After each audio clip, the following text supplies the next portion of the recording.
Mike's Daily Podcast. Well, I meant to do a podcast the past couple of days, but Mike's Daily Podcast. I got distracted by work and now all the stress is happening. Oh, and then my tire got a nail in it, and I had to get it pulled out and fixed. That was free, thankfully.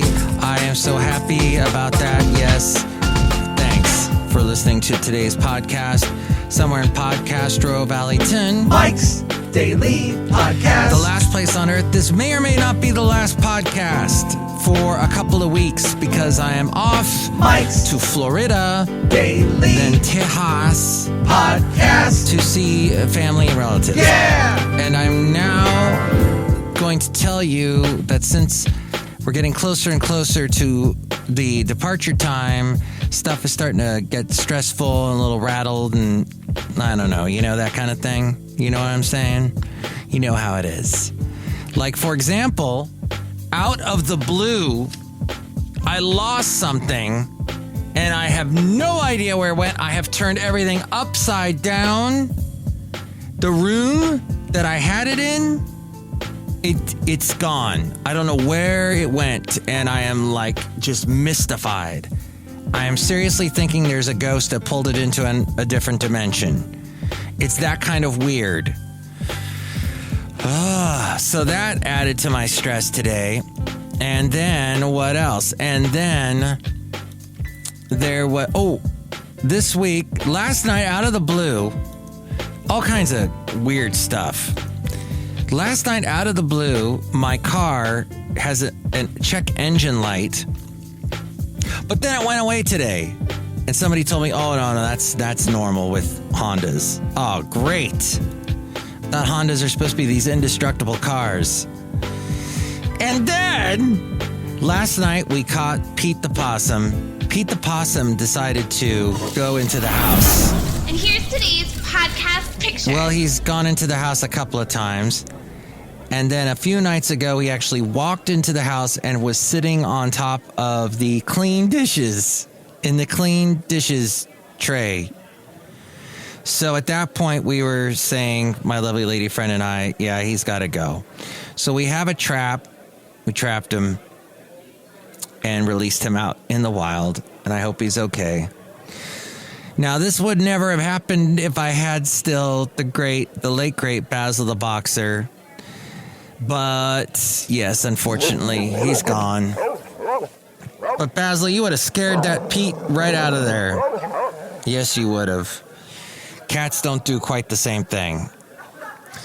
By the way, I'd like to say a quick little Godspeed to a dog that passed away that belonged to some people, some really cool people. Marcel, the name of the dog. And in fact, Basil once met Marcel. This is just weird. Just unfortunate and just shows you how life is messed up sometimes. Marcel, a little dog, I think a Bichon. He's a little bit older and he was walking on some stairs and he fell down and landed the wrong way. And basically, from that injury, died. Oh, I know. It's terrible. It's like that should not kill a beloved animal. Dang stairs.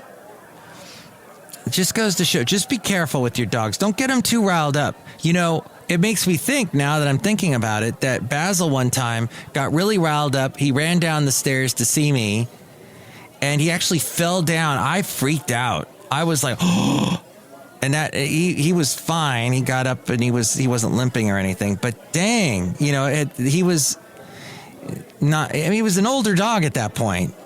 But dang, it's just okay. So the podcast picture is of the wonderful Poplar Beach that I went to with my lovely lady friend a few weeks ago, and we remembered Basil the Boxer because we used to take him there all the time. He used to run on the beach, and he had a great time there.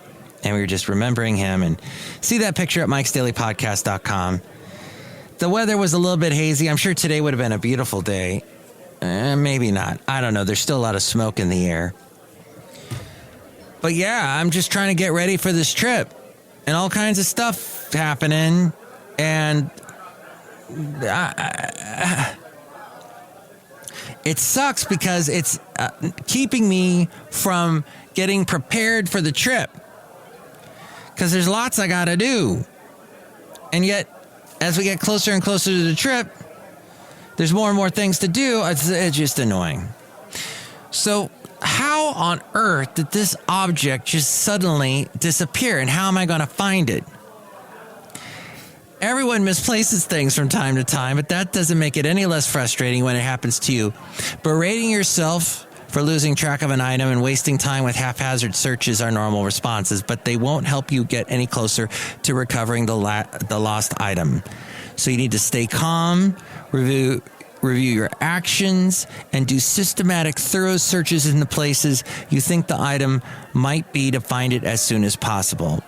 Check in the messiest parts of the area or the house or work. Studies have actually shown something you might have already guessed, that lost objects tend to get misplaced in the most cluttered areas of your home or workplace. Search this messy area systematically, shifting objects one at a time and placing them off to the side to look for your item. Go slowly and carefully. Making the clutter worse will just make it harder for you to find your missing object. Designate a clean area to place every item you're searching so it doesn't get mixed in with things that haven't been checked yet. Look under and around large items. You might accidentally stack bigger objects on top of smaller objects, often without realizing what you're covering up. Move objects off of surfaces and check under them thoroughly to make sure your item isn't caught underneath. You might have a stack of papers over your phone, or tossed your keys near some jewelry that camouflages them perfectly. By the way, the item I'm trying to find is black, and the room has like no lighting. And I'm using the flashlight from my phone, which doesn't have the best light. So if I could just flood that room with light, I'm sure I would find it. If you're looking in the car in small spaces, make sure to check the floor mats, under the seats, in the trunk, and in the space between the center console and the seats. You might even want to look on the roof. It can be easy to throw sunglasses, a drink, or even a phone up there and forget about it. I've done that. Back in the days of, remember the Walkman? I left a Walkman on top of my car and started driving off, and it didn't fall off, and I didn't hear it and remember it until I was on the freeway on-ramp as we go outside a cafe anyway, where we bring you Mike's Daily Podcast somewhere in Podcaster Valleyton. In a living room area, look between the sofa cushions. Oh, it's amazing what you find there, or beneath couches and chairs. If you like to sprawl out, the item may have fallen out and gotten stuck. Think about how big the item is and where it could fit without you realizing. Don't forget to check beneath cabinets or on crowded shelves and on the floor. Check in small spaces to make sure the item hasn't fallen or gotten stuck. You'll often recover lost objects in the car, wedged into a sofa, or dropped in a corner on the floor. Narrow the recovery zone down to the most likely places, the place you remember having the object, and anywhere you may have taken it since, and look in every nook and cranny there. Look in places where you've lost this object before. Check lost and found areas, retracing your steps. Stay calm and tell yourself that you'll find it. It can be easy to panic or jump to conclusions when you lose something, especially if it's important. Instead of panicking or running around and looking everywhere, sit down for a moment in a calm and comfortable place and focus on getting a hold of your thoughts. Refocusing will get you in the right frame of mind to think logically and search for the object in the most efficient way. Take deep breaths. Think of something that calms your anxiety. Don't let negativity sap your motivation to search. Instead of thinking it's lost forever, tell yourself, it's around here and I will find it.